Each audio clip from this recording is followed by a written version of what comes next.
আজকে এখন রাত 9:45 বাজে। আমরা একটা ক্রেজি প্ল্যান বানিয়েছি, সেটা হচ্ছে এখন ফুচকা বানানো হচ্ছে। তো বাবা মারা যখন কলকাতা থেকে এসছে সেই সময় আমরা বলে দিয়েছিলাম, শেষটা মা ওখান থেকে কলকাতা থেকে ফুচকার মশলা নিয়ে এসেছিল। তো আজকে সেই ফুচকার মশলা দিয়ে আমরা একদম অথেন্টিক ফুচকা, কলকাতার যে ফুচকা বানানোর চেষ্টা করছি। এক মিনিট, কে বানাচ্ছে তোমাদের দেখাই। আজকে শেফ আমাদের। এই মশলা আমরা ইন্ডিয়াতে কলকাতা থেকে ফুচকা আলাদের কাছ থেকে নিয়ে এসেছি। আর ওটা আলুর ইয়েতে তেঁতুল জলটা আমরা বানাচ্ছি। আলুটা এতে প্রথমে মাখা হয়েছে, এতে এই যে আলু মাখা হয়ে গেছে। এটা হেভি খেতে হয়েছে, আমি খেয়ে দেখেছি।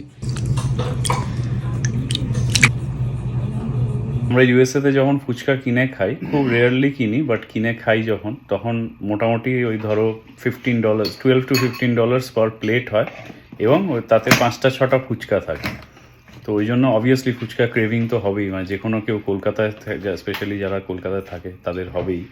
তো আমরা যখন বাড়িতে এরকম বানাই, খুব একদম মানে ইয়ে করে বানাই একদম। তার কারণ হচ্ছে এই দেখো, তার কারণ হচ্ছে যাতে ভালো করে বেশি করে খেতে পারি। ওই মাথায় ওই ডলার্স এত খরচা হচ্ছে। আমরা আবার ফুচকা আলাদেরকে জিজ্ঞেস করে এসেছি যে আচ্ছা কি কি দেবো যখন বাড়িতে বানাবো, তখন এগুলো কিন্তু বিদেশে বানাবো, তখন ওরা ভালো করে বলেও দিয়েছে যে এইটা এইটা দেবে।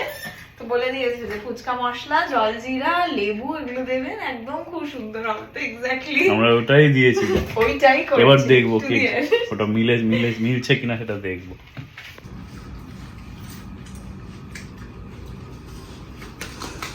এই যে